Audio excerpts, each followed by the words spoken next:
Hey everyone, this is Dawn and welcome back to my channel.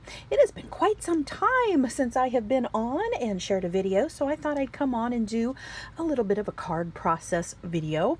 And I personally do not love pumpkin spice coffee drinks. I don't like to drink them, but my daughter does, and I know so many people are obsessed, and I really just love the whole pumpkin theme when it gets to fall. So I was sitting here messing around. I have these coffee cups that I trimmed out from a stamp set that I recently showed. I participated in a little collab with Veronica at VL Ballin 1, I think it is. I'll leave her link in the description box below. But if you put in the hashtag coffeeanyone, she shared this wonderful collab, and I shared like a little pumpkin spiced card idea, and I had actually stamped these out, these coffee cups, and they were just sitting here, and I actually found one on my floor, and I had cut out a few of them. So I actually took, I finally used these little brushes for the ink, and I really like them. I bought them some time ago, and today's the first time I actually used them, and I actually used 3 colors. This actually I think is the Stride Marigold, and then I used some peacock feathers, and I used Vintage Photo on just coloring up some of these. Oh no, that's the Marigold. Coloring up some of these coffee cups. That might be that it's a lighter color, I think a China something, but this is the way they started, and I just added a little bit of ink with the brushes. So I was sitting here and decided, let's go ahead and make a card, and I did go ahead and fussy cut this out. So let me show you. I've got a base cut out, a 6x6 card base, and this is it. And if you open it up, it's a 6x12. Well, I can't open it up. A 6x12 card base, and then fold it in half. It's a 6x6. This is a lighter weight cardstock. It's probably only a 65 pound, but I'm using it's one of the sheets from this paper pad. It's an older one from Recollections. And then I've used this newer Pumpkin and Spice, and I know a few ladies were excited when I purchased this, and I know they've picked it up as well when we did that coffee collab, and I hope you ladies are enjoying it. Prima Pumpkin and Spice. So this is you get a number of sheets, 6 double-sided designs, 5 sheets of each. So you actually do get quite a number. They are double-sided. And just really, really nice, and they already have a nice distressed look. I also picked up some of the journaling cards as well. I didn't use them today, but in the case of these pumpkins, I went ahead and fussy cut them out. I'm not a huge fan of fussy cutting, but I did it. Let's see, I'm trying to find the sheet that they're on. Yeah, these right here, I went ahead and trimmed those out of this sheet, and then I love the distress look of this sheet. So I'm not sure. I think I'm going to go ahead and leave this as a 6x6. I was almost thinking of cutting this card down to a 5x5, but I'm going to go ahead and just kind of create this card, I think mostly in real time. So I'm going to go ahead and trim down, you know, this little extra strip off the top of our paper here, and then I'm going to trim it down just about 2, I think those are 2/16. I'm not entirely sure. It's just a hair short of the 1/4 inch mark, and I will show you where I like to cut. I don't like to go a whole 1/4 inch. I like to go just a little bit. So if you see here on my trimmer, here is my cut line, and there are 1, 2, and the third line is that 1/4 inch, and I like to cut it on the second indent. So it doesn't take, like I said, a whole 1/4 off around. It's just going to leave a smaller border around my card base. So I liked adding that pop of blue on this edge to coordinate with this cup. So this already has some wonderful looking detail on it. Look at all the pumpkins you get on the back, but we're going to sacrifice those today because we're going to use this side. So to give this back some dimension, and I should preface this with stating, yes, I did just ball that up.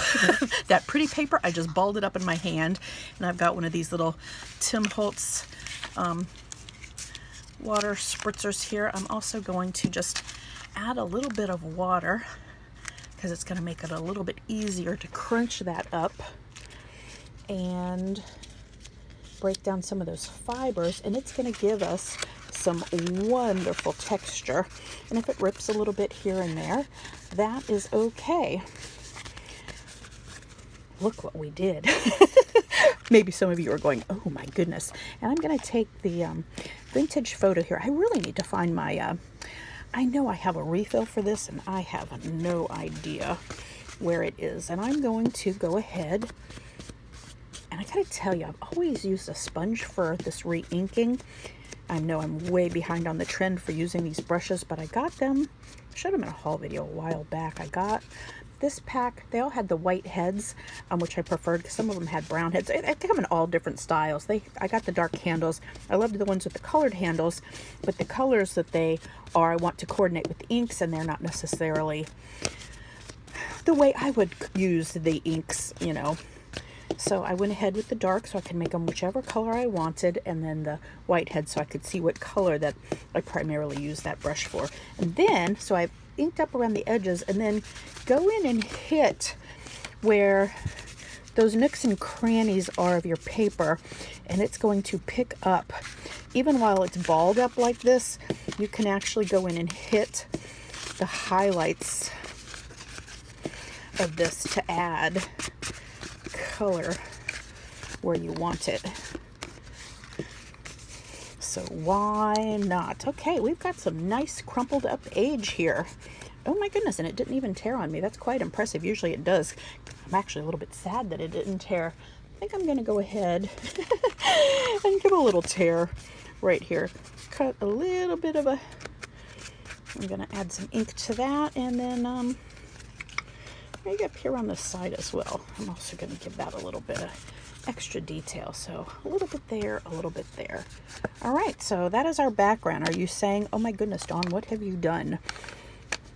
And I just think it gives so much fun detail, and the inspiration that I really have for this size of card and this style of card with that type of distressing is Marta at Maremi Small Art. I will leave her channel linked below as well, but she a lot of times does these really large cards, and I think they are just fabulous. And I think I'm also going to go ahead while we're here and add some color around our card base. And then there's another decision we need to do as well. So this card, it is a square 6x6. And yes, we would have to make an envelope, or you could put it in a little bag or something of that nature.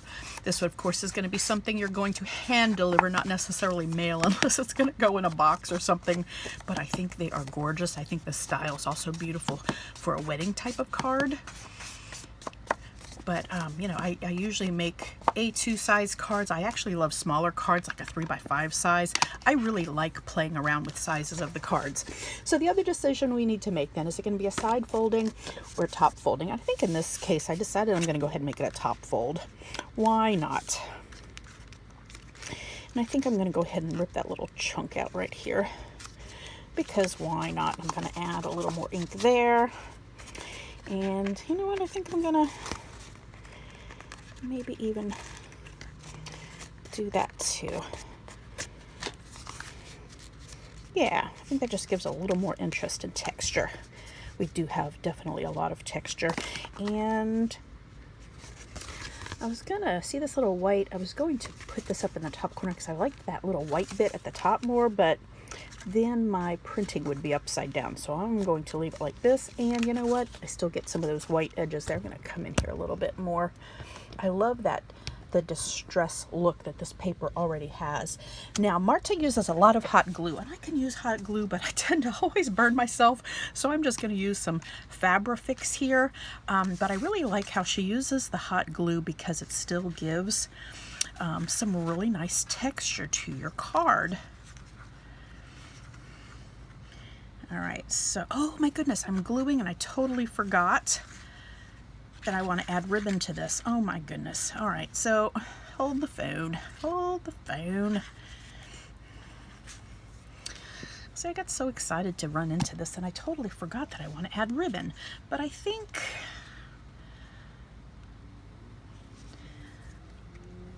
this is going to be a little bit clunky. So I love to pick up these laces. They are very, very thin, and I really like the way it looks, and it comes like this in a little ball. I get them at Walmart for $1. And then I've got some velvet, like the turquoise velvet. I guess that's a Michael's brand, I believe. So I am going to add and layer this ribbon. I can't believe I forgot to totally do this. So I want to figure out where my coffee cup is gonna go. Did I have it like this with the blue on this side? I think so. And then I've got my pumpkins here. I think I'm gonna raise this lace just a little bit, right about there. A lot of times what I like to do is just tape. Take some good old-fashioned Scotch tape and tape my ribbons on, which I think I'm gonna go ahead and do.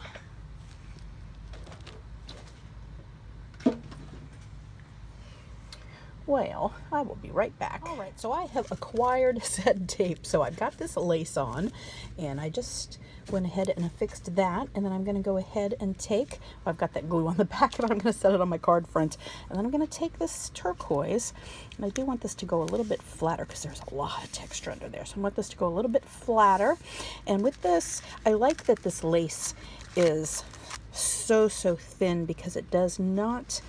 And I'm actually going to go ahead and cut this ribbon down again, because with this velvet ribbon, you do have a lot more texture and height with that. So I'm going to go ahead and trim that down a little more. And I'm going to go ahead and flip this over and tape that into place. To me, it is just one of the easiest ways to affix your ribbon is with tape. So I hope this isn't too boring and clunky, but I'm just trying to give a good overview of the process, because I do get asked questions when I make these chunky cards, and I just think they come out lovely, and I don't even realize how many layers and things I do add to my cards, and I get a lot of interest in that, so I hope you find this interesting. All right, so we have averted the crisis now, and we've got the ribbon and that turquoise layered in. Just a pop of that color. Okay, so back to the task at hand. So kind of wasted that glue to begin with, but used too much, but happy accidents. I don't know how happy it was, but stuff happens, right? All right, so adding, and I'm also going to add a good dose to wear that on top, so that on top where those ribbons are going to meet the card, so it's got a good hold. All right, but I do still like to have some of that texture come through, as you will see. And again, if you are a hot glue girl, go right ahead. Sometimes I do bust out the hot glue gun, but it's definitely not a go-to for me. All right, so let's get our card front in place. I'm just going to give this a little bit of a hold. Very nice. And if it bothered you where this moves around a little bit, you could also put a little bit of Fabrifix under there, but I think my elements of my card are going to hold that right in place. All right, so let's get back with the elements of our card. So I had, here they are. Keep going. Which one did I have? And I was actually thinking originally to use this lighter cup, but I liked this. This is the peacock feathers. So I liked layering these two up, and we are definitely going to use some foam tape. Oh yeah, I was wondering about cutting this down a little bit, but I think this is going to be really nice at the 6x6 size. I just didn't want there to be too much empty going on around it. And I did add just a little bit of vintage photo around these pumpkins too. I didn't want to brown them up too much because I really wanted them to pop. And all right, I'm going to go ahead and add some foam tape to the back of all of my elements here, and I'll be right back. All right, so we are back, and I went ahead and added just a little bit of foam tape, only exactly where I need it. So these two coffee cups are going to overlap a little bit, so I don't want the extra thickness to get in the way. So where this was going to overlap, I went ahead and did not put the foam tape there, so that I can overlap these cups and they're all going to be at the same height and they're not going to be going up over all of the bumps. Also too, the same here, I only put the foam tape at the top and the bottom so that they are not getting an extra thickness from this. That ribbon will live right in the centers of these little coffee cups. Oh my gosh, I love these. All right, so let's go ahead and put down our coffee cups. And I will leave a link to this. I wish I had that stamp set handy by me, but there is the crazy possibility that I actually put it away where it belongs. I meant to grab it out before I started, but I know there are a lot of coffee items out there, and any stamps and dies would work for this. So I think that's kind of cute. Let's see. And then if I want to come back in and add my pumpkins, oh yeah. So I'm going to go ahead and fix those down. If you wanted to add a little bit of extra glue, you could. And then the only place I put tape was on these edges, so everything still here is at the same height and we don't have a lot of extra bumps and different heights going on. So let's go ahead and affix these. All right, I love this little row of pumpkins, and they weren't too hard to fussy cut. I'm not a huge fussy cutting fan. Trying to figure out, yep, is that about center-ish? That'll do. And I could add a little bit of extra glue under here, which you could. I'm gonna go ahead and do that. Just a touch. I'll add just a touch of my art glitter glue underneath there. How perfect. And you know what? These little stems that are kind of fragile, this is actually even a little birdie right here. We can go ahead and add, yes, I'm talking with that pin in my mouth. I do that a lot. Add a little extra glue to these stems so that they won't be popping up. All right. Cute, cute, cute. And I love these colors. You see, you got the pinks, the oranges, the blacks and whites, all of these wonderful colors that are a little less traditional for the fall. And then this was a part of one of the cut aparts and had extra things going on to it, and I just trimmed it down. I had put the vintage photo around it, but then I thought it was too dark, so I went back in and added a little bit of the peacock, and those two colors kind of blended together. But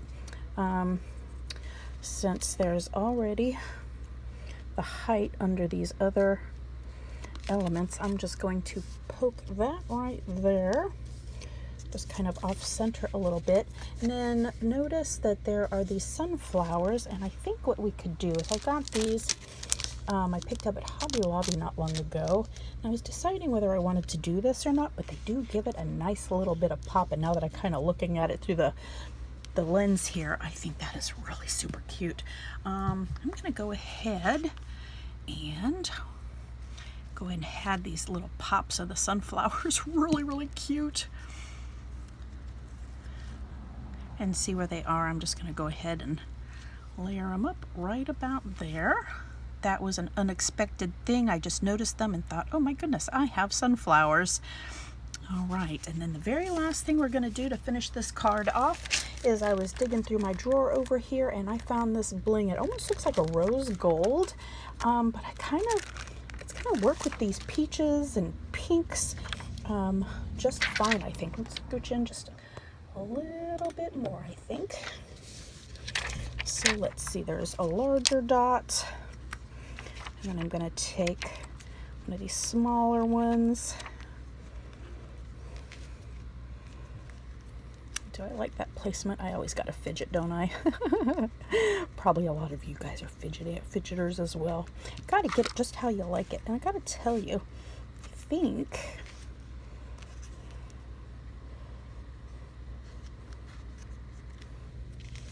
all right, I'm going to go ahead and do that there. And if you like, you can go ahead and add an extra bit of glue, which I'm going to go ahead and do later on. So there is our completed Pumpkin Spice coffee card.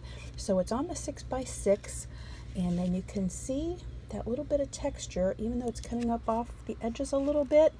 Oh my goodness. And then there's only the one layer of foam tape here. And then if you like, you could go ahead and add in a sentiment. Now I did trim down another piece here. This is a 6x6. I would probably cut off not quite 1/4 of an inch again and put that on the inside, or you can go in with a different color, just because this cardstock was a little bit more of a lightweight. And then I did pull out a couple of stamped sentiments that I have, as I love you more than coffee. That could absolutely go great inside, maybe even with another coffee cup.